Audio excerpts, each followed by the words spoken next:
Assalamualaikum warahmatullahi wabarakatuh. Perkenalkan, nama saya Zarif Falda dengan nomor NIM 110219409. Di sini saya akan menjelaskan mengenai regulasi perlindungan data. Latar belakang, perkembangan teknologi yang cepat serta globalisasi yang memberikan tantangan baru dalam upaya perlindungan data pribadi, di mana skala pengumpulan dan berbagi sharing data pribadi meningkat secara signifikan. Teknologi juga memungkinkan perusahaan-perusahaan swasta maupun otoritas publik memanfaatkan data-data pribadi dalam skala yang belum pernah terjadi sebelumnya. Pemrosesan data pribadi terjadi di berbagai bidang kegiatan ekonomi dan sosial, dan kemajuan teknologi informasi membuat pemrosesan dan pertukaran data tersebut jauh lebih mudah. Modeling teknologi atas permasalahan privasi bukanlah hal yang baru. Sejak tahun 1890, Warren dan Brandeis pernah melayangkan pendapat bahwa privasi sedang diserang oleh penemuan-penemuan dan metode-metode bisnis baru.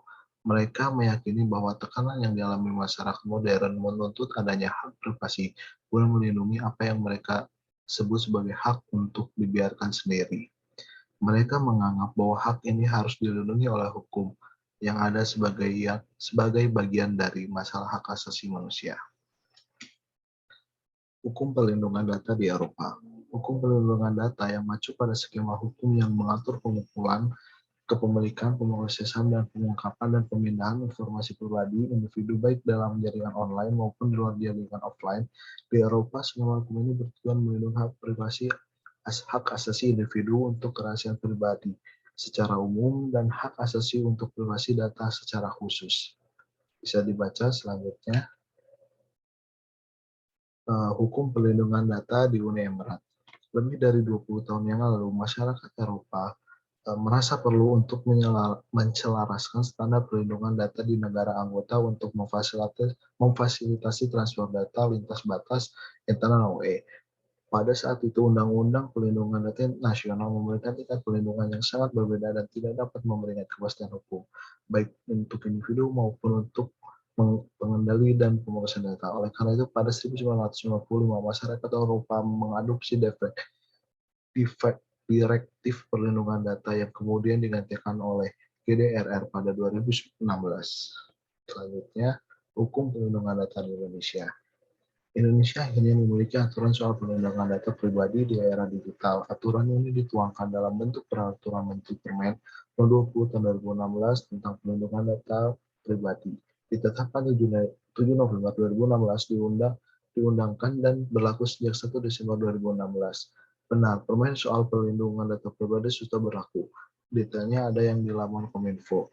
Ungkap Dirjen Aptika Kominfo Samuel Abarjani.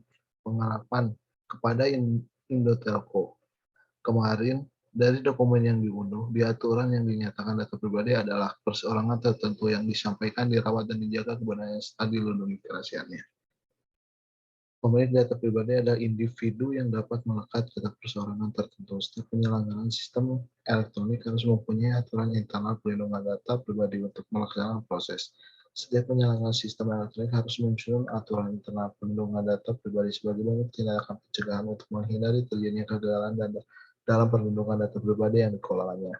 Pengelolaan dan pengumpulan data pribadi oleh penyelenggara sistem elektronik wajib berdasarkan persetujuan atau berdasarkan ketentuan peraturan perundang-undangan. Mungkin sekian yang dapat saya sampaikan. Wabillahi taufiq wal hidayah. Wassalamualaikum warahmatullahi wabarakatuh.